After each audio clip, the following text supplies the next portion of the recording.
os desencarnes de tantas almas em Petrópolis poderiam ser de espíritos que, uma vida passada, cometeram muitas crueldades?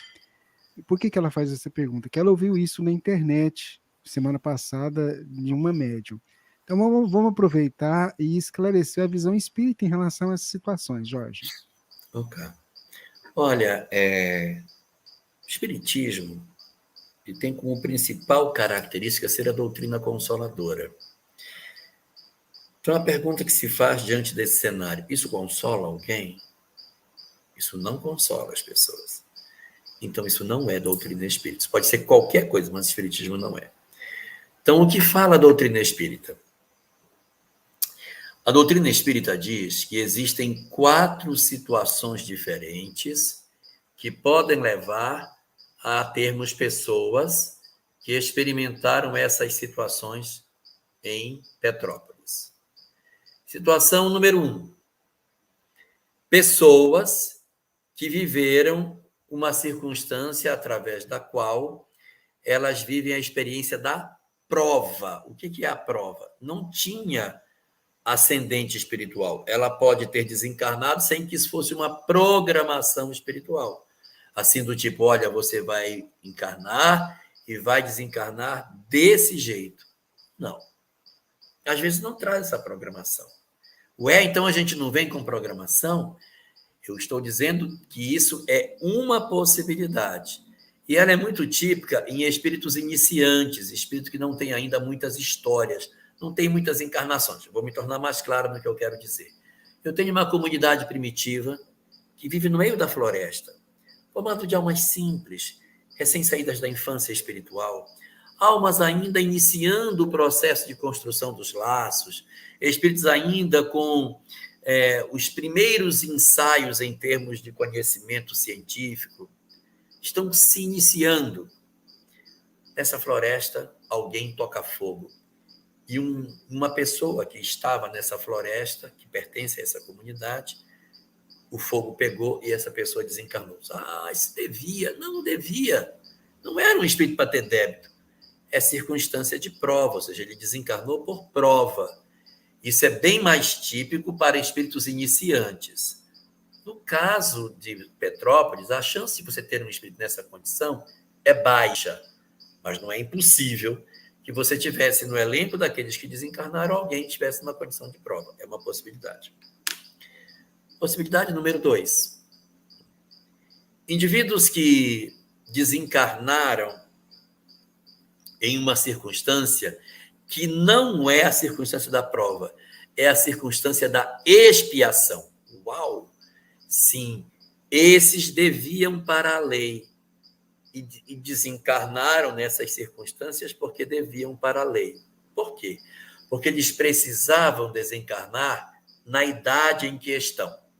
Um tinha 40, um tinha 60, um tinha 12, outro tinha 80, e eles precisavam desencarnar nesse período de tempo agora, nas idades que eles estão.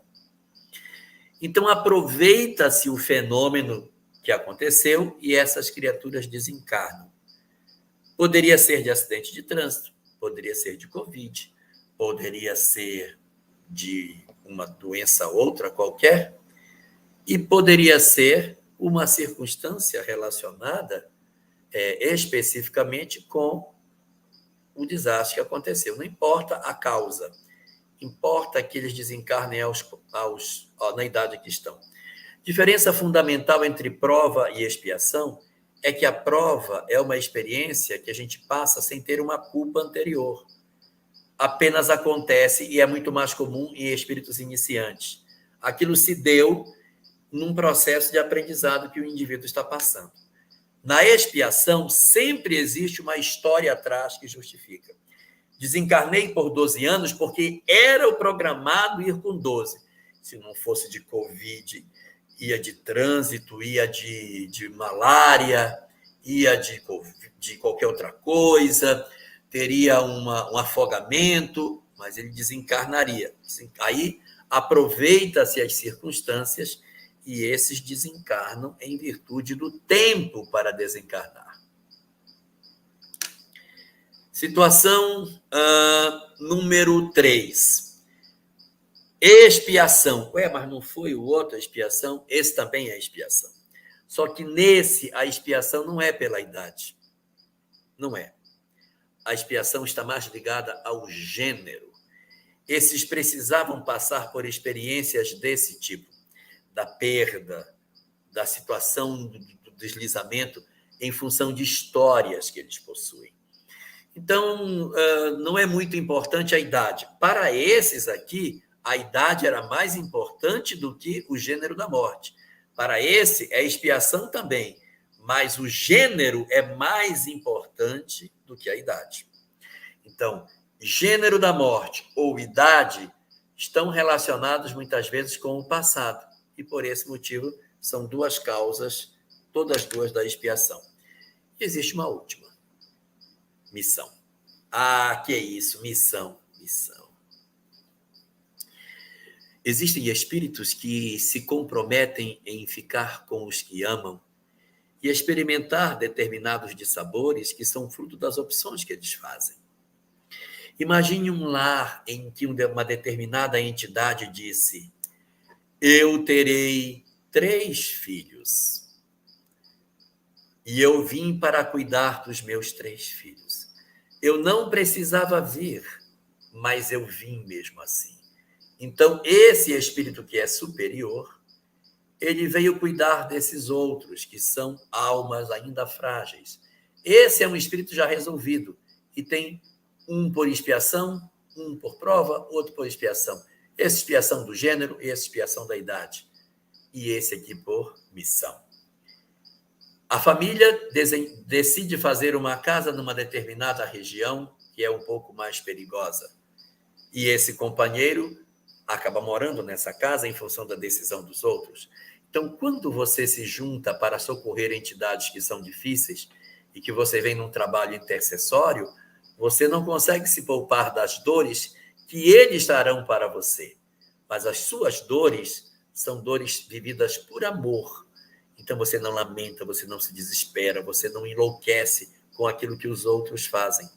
Você consegue trabalhar a sua intimidade para agasalhar dentro de si a forma de continuar trabalhando em prol desses que a vida lhe ofereceu para serem seus protegidos. Assim, portanto, de todos que estão envolvidos nos dramas que estão relacionados com a cidade de Petrópolis, nós podemos ter qualquer uma dessas 4 condições. Espíritos em missão, que vieram para socorrer os outros, espíritos em expiação em virtude do gênero da morte, espíritos em prova ou espíritos que desencarnaram em função da idade.